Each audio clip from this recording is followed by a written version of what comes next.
Hello दोस्तों, बहुत बहुत स्वागत है आज की इस वीडियो में। और आज मैं बात करने वाला हूं उत्तर प्रदेश में होने वाले विधानसभा चुनाव के बारे में। जी हाँ, इस चीज से आप सभी परिचित होंगे कि 2027 में उत्तर प्रदेश में फिर से विधानसभा चुनाव होने को हैं, जिसमें चुना जाएगा कि अगला मुख्यमंत्री कौन होगा। क्या वो योगी आदित्यनाथ जी फिर से होंगे या अखिलेश, और अखिलेश का जो गठबंधन होगा कांग्रेस के साथ वो बदल सकता है इस बार के समीकरण। क्योंकि उत्तर प्रदेश एक ऐसा राज्य है जहां जो देश का भविष्य तय करता है, जहां सीएम की कुर्सी सिर्फ एक चुनाव नहीं, एक मिशन होता है।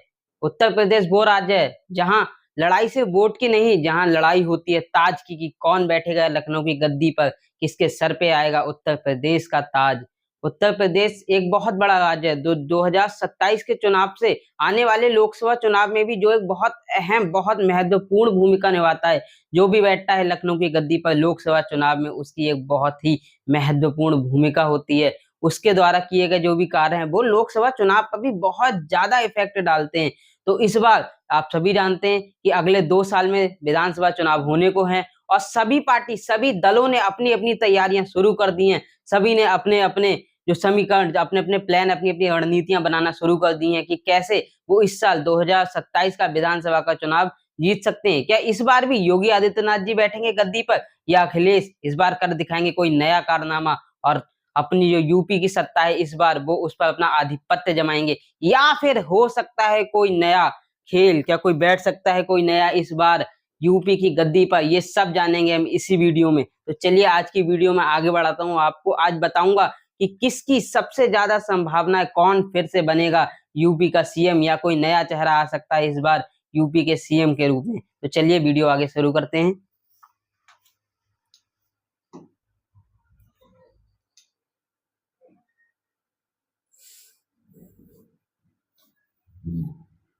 तो चलिए मैं बात कर रहा हूँ यूपी विधानसभा चुनाव 2027 के बारे में।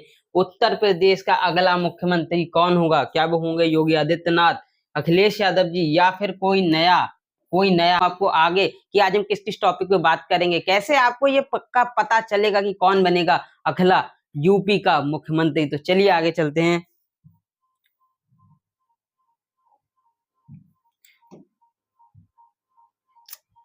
एक सेकंड। तो चलिए मैं बात करता हूँ यूपी के सत्ता युद्ध के बारे में। पूरे देश का सबसे बड़ा सत्ता युद्ध यूपी का ही होता है, क्योंकि यूपी हमारे देश का सबसे बड़ा राज्य है जो तय करता है आने वाले आगे लोकसभा चुनाव के बारे में।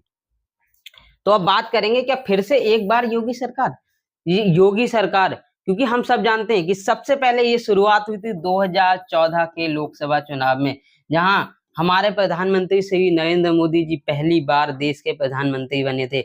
उसके बाद आए 2017 के विधानसभा चुनाव, जहां पहली बार जनता ने योगी जी को चुना था अपना मुख्यमंत्री। उसके बाद फिर से विधानसभा लोकसभा चुनाव हुए 2021 में, जहां जनता ने दूसरी बार मोदी जी को अपना प्रधानमंत्री चुना, उन पर अपना भरोसा दिखाया। उसके बाद अभी हाल ही में 2022 में विधानसभा चुनाव हुए, जहां दूसरी बार योगी जी को मिली लखनऊ की गद्दी। जनता ने उन पर भरोसा दिखाया, उन्हें दोबारा से प्रदेश का जो है मुख्यमंत्री बनाया। और अभी जो 2024 के लोकसभा चुनाव हुए थे, इसमें जनता ने तीसरी बार मोदी जी को बनाया देश का प्रधानमंत्री। लेकिन इसमें हुआ क्या, उत्तर प्रदेश में भाजपा को कई सीटों पे नुकसान झेलना पड़ा, भाजपा को कई सीटों पे नुकसान हुआ।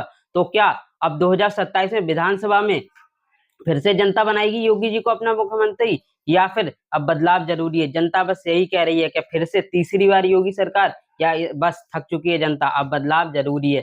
तो आगे देखते हैं कि क्या हो रहा है यहाँ।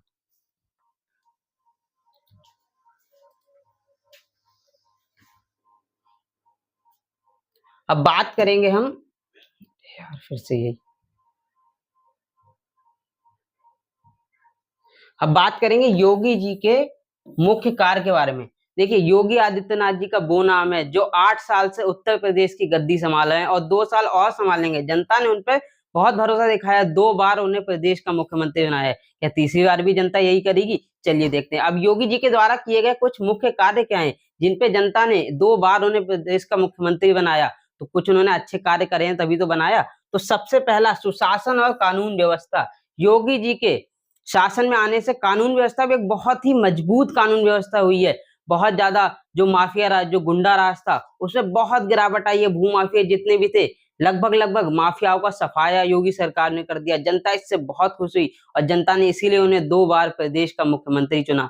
अब उसके अलावा राम मंदिर का जब फैसला आया था, तो वो भी योगी जी की सरकार में ही आया था। जैसे ही 2017 का जो विधानसभा चुनाव के नतीजे आए, पता चला कि भाजपा जीती है, तो भाजपा ने अपने प्रतिनिधि के रूप में योगी आदित्यनाथ जी को प्रदेश का मुख्यमंत्री बनाया और उनके ही कार्यकाल के दौरान राम मंदिर का फैसला आया और राम मंदिर बनकर तैयार हुआ। तो ये भी योगी सरकार की उपलब्धियों में ही गिना जाएगा। उसके बाद शिक्षा और स्वास्थ्य के विभाग में भी योगी सरकार ने बहुत ज्यादा कार्य करे हैं। जनता को सारा पता है, जनता इससे बहुत प्रभावित भी हुई है। उसके बाद महिला सुरक्षा। अब जब सुशासन और कानून व्यवस्था की बात हो रही, तो योगी जी ने महिला सुरक्षा पर भी बहुत ज्यादा जोर दिया है। महिलाओं के लिए बहुत सी योजनाएं, बहुत सी उनकी सुरक्षा के लिए कई जो योजनाएं हैं और कई समितियों का भी गठन किया गया, जिससे महिला सुरक्षा को बहुत ऊंचे स्तर पर रखा गया कि सबसे पहले महिला की सुरक्षा को देखा जाएगा। कि बहुत ज्यादा जो है गांव में बहुत ज्यादा केस आते थे, पहले आपने सुना होगा बलात्कार वगैरह के। तो जब से योगी सरकार शासन में आई, बलात्कार में भी बहुत ज्यादा कम केसेस दर्ज किए गए। महिला की सुरक्षाओं को एक बहुत ही सुरक्षा की दृष्टि से देखा गया। तो आगे चलते हैं।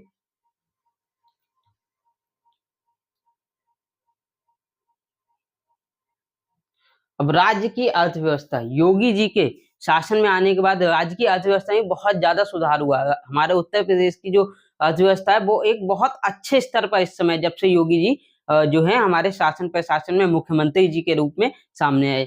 उसके बाद शिक्षा के क्षेत्र में 1,60,000 नई भर्तियां की गई। योगी जी के सरकार के कार्यकाल के दौरान शिक्षा का जो क्षेत्र था, उसमें 1,60,000 नई भर्तियां की गई। और अभी 2 साल उनका कार्यकाल जो है मुख्यमंत्री के रूप में और है चुनाव होने तक, तो उसमें और भी बहुत सारी योजनाएं वो ला सकते हैं। शिक्षा की जो जो भी शिक्षा का विभाग है, उसमें और बहुत सारी जो है भर्तियां आने को भी हैं।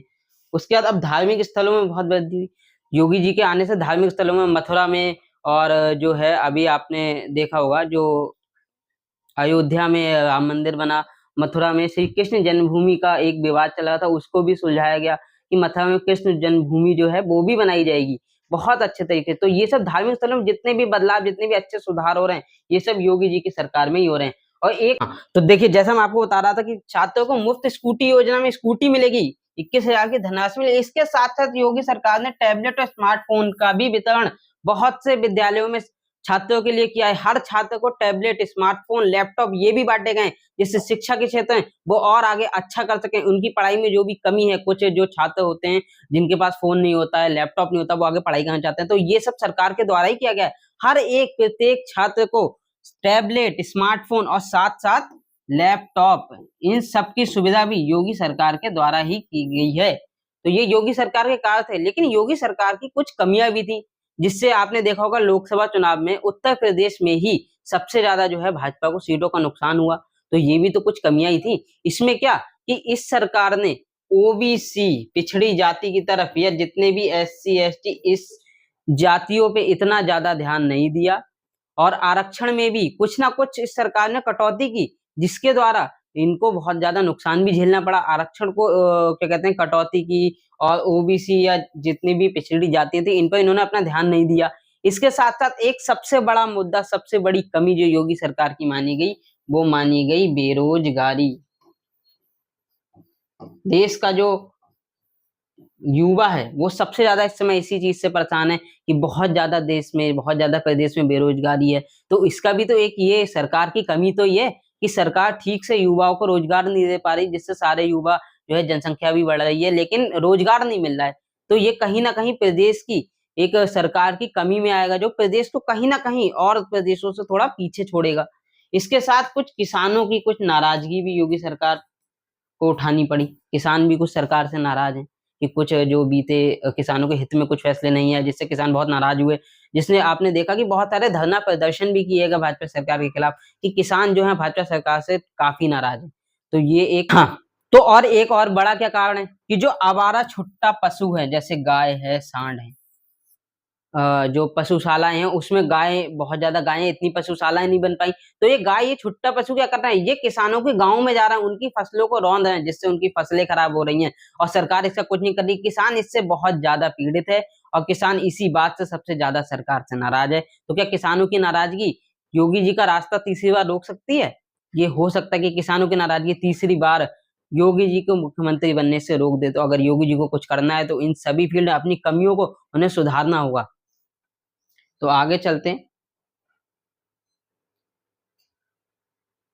अब ये तो ही वर्तमान सरकार की बात। अब हमारा जो विपक्ष है, जो सपा है, जो कांग्रेस है, ये भी तो अब, जो आपने देखा हो लोकसभा चुनाव में फिलहाल सपा गठबंधन को और कांग्रेस गठबंधन को एक मजबूती मिली, जिससे इन्हें बहुत ज्यादा जो है मनोबल इनका ऊंचा हुआ। तो अब ये 2027 के विधानसभा चुनाव में यूपी में अपनी पकड़ और मजबूत करने को तैयार है, जिसके लिए इन्होंने कुछ कार्य, कुछ रणनीतियां बनाई है। सबसे पहले बात करेंगे अखिलेश का पीडीए फॉर्मूला।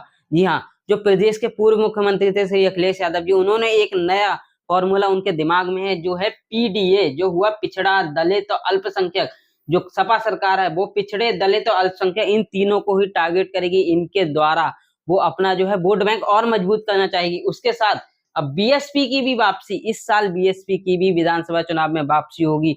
जो हो सकता है कि सपा, कांग्रेस, बीएसपी एक साथ मिलकर गठबंधन कर ले और योगी सरकार, भाजपा सरकार को एक बहुत तगड़ा नुकसान देने के, जो वोट बैंक, तीनों सरकार का वोट बैंक एक को ही मिलेगा। तो ये विपक्ष की जो स्थिति बहुत ज्यादा मजबूत करने वाला है। अब इसका कांग्रेस जो है वो छोटे दलों से भी गठबंधन कर सकता है। तो ये क्या करेंगे, जितने भी छोटे दल हैं, जितने भी छोटे छोटे दल हैं आपस में, ये तीन तो होगा कि कांग्रेस, सपा और बसपा, ये तीनों अब ये छोटे छोटे दलों को भी उठाएंगे। जिससे क्या होगा कि जितने छोटे दल में कोई जीता है, कोई निर्दलीय विधायक बन गया, ये उसे अपनी तरफ ले लेंगे। तो जिससे इनकी स्थिति और मजबूत होगी और एक और बड़ी दावेदारी ये पेश कर सकते हैं 2027 के विधानसभा चुनाव में। अब एक और जो आपने देखा, ये देखिए कांग्रेस का एक और प्लान है कि प्रियंका गांधी के जरिए महिला वोटर साधने से। ये भी हो सकता है कि उत्तर प्रदेश में कांग्रेस जो है वो प्रियंका गांधी को कांग्रेस के नेतृत्व में प्रियंका गांधी को उतार दे और प्रियंका गांधी के जरिए वो सभी महिलाओं वोटर्स को साधेंगे कि जितनी भी महिलाओं का वोट है वो कांग्रेस के जो गठबंधन होगा उसके खाते में आए, जो एक बहुत ज्यादा मजबूत स्थिति में विपक्ष को बना देगा। और हो सकता है कि विपक्ष की भी सरकार बन जाए। कुछ भी हो सकता है, सब जनता के मूड पे ही निर्भर करता है। तो आगे चलते हैं।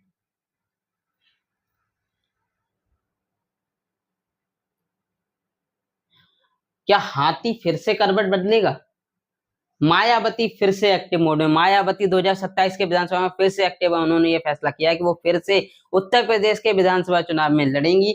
तो होगा क्या बीएसपी की वापसी होगी या सिर्फ वोट कटेगा? क्या बीएसपी की वापसी, सिर्फ बीएसपी इसीलिए वापसी करना चाहती है कि वो और जो है और सरकार है और जो भी दल होगा उनके वोट काटेगी, क्योंकि दलितों का वोट सबसे ज्यादा बीएसपी को ही मिलता है। जो दलित हैं वो बहुजन समाज पार्टी और मायावती को ही सबसे ज्यादा वोट देते हैं।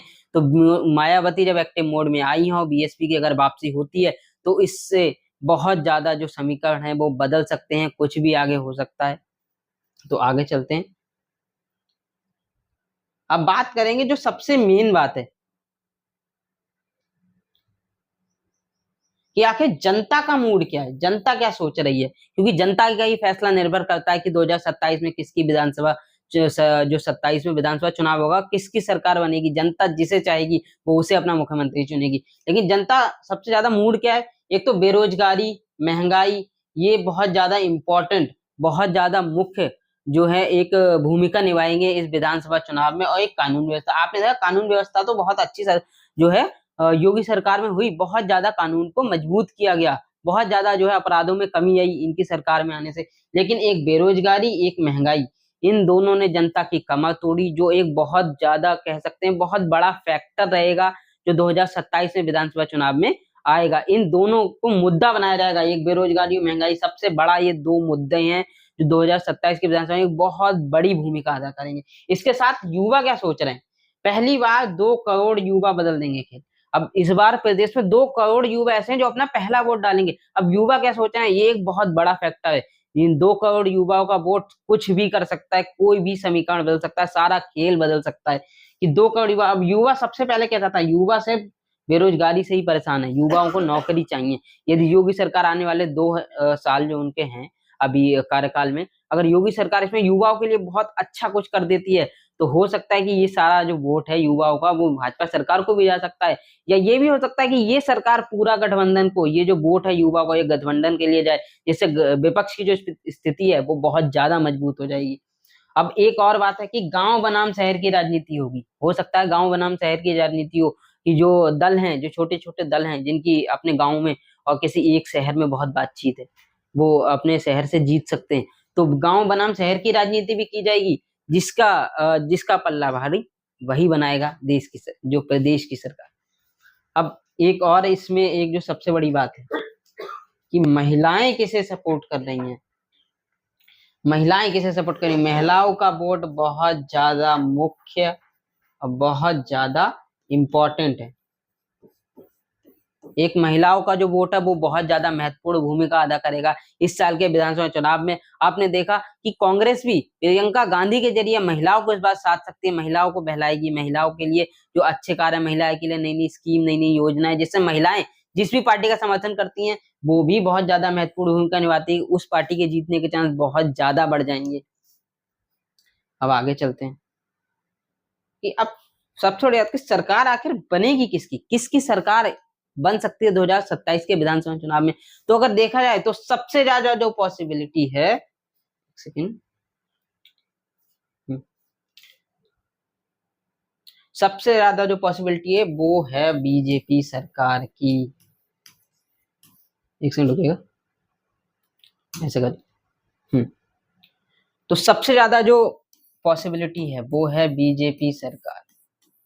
तो आप देख सकते हैं कि लगभग 50% इस बार की संभावना है कि बीजेपी सरकार फिर से सत्ता में आएगी, फिर से योगी जी एक बार मुख्यमंत्री बन सकते हैं। इसके बाद ये 40% किसका है, 40% ये अगर गठबंधन होता है सपा का, कांग्रेस का और जितने भी छोटे दल हैं, अगर कांग्रेस ने उन्हें भी मिला लिया तो 40% वोट जो है कांग्रेस के खाते में इस बार जाएगा ही जाएगा। और जो 10%, ये 10% जो है वो अदर्स का वोट है, जो अन्य, जो निर्दलीय होते हैं, जो निर्दलीय लड़ते हैं, जिनकी खुद की इंडिविजुअल पहचान होती है, जो ये सोचते हैं कि हम तो अकेले भी लड़ सकते हैं और वो जीतते हैं, ये भले ही ये जो है आंकड़ा बहुत छोटा है, लेकिन ये 10% भी खेल बदल सकता है। अगर किसी को भी बहुमत नहीं मिलती है 2027 के विधानसभा चुनाव में, तो ये 10% बहुत ज्यादा बड़ी भूमिका अदा करेगा। जो भी इन 10% को अपने साथ लाएगा वो अपनी सरकार बनाएगा। यही इन 10% खेल है, भले ही आंकड़ा छोटा हो लेकिन बहुत ज्यादा महत्वपूर्ण भूमिका ये 10% भी अदा करेंगे। तो इस साल के 2027 के विधानसभा चुनाव में सबसे ज्यादा उम्मीद तो आपको पता कि बीजेपी की है, लेकिन जैसी परिस्थितियां हैं, जैसे फैसले हुए, जैसा कार्य हुआ है, वो कुछ भी कर सकते हैं, कोई भी समीकरण बदल सकते हैं, इस साल कुछ भी हो सकता है। तो आगे चलते हैं कि देखिए क्या है, 2027 यूपी चुनाव सिर्फ एक लड़ाई नहीं, ये दिशा तय करेगा 2029 लोकसभा चुनाव की, कि 2027 के विधानसभा में जिस भी पार्टी की सरकार आती है, ये 2029 में जो लोकसभा चुनाव होंगे उसमें एक बहुत ही महत्वपूर्ण भूमिका अदा करेगा। अब अगर जो भी जीतता है उसके लिए आगे क्या होगा, इसे भी आगे देखते हैं।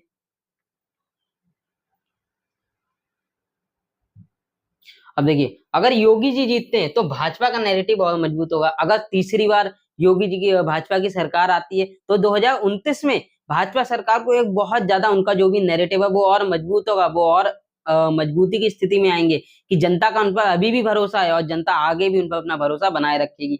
इसके बाद अगर अखिलेश जीते तो इंडिया गठबंधन को एक नई जान मिल जाएगी। आप सबने देखा कि 2024 में जो भी लोकसभा चुनाव हुआ था उसमें इंडिया गठबंधन को भी बहुत अच्छी खासी सीटें मिली थी, जिससे बीजेपी को जो है लोकसभा चुनाव में कई सीटों का नुकसान झेलना पड़ा। वो सारी जो सीटें थी उत्तर प्रदेश की वो तो सपा के खाते में गई और कुछ सीटें जो है कांग्रेस ने भी जीती।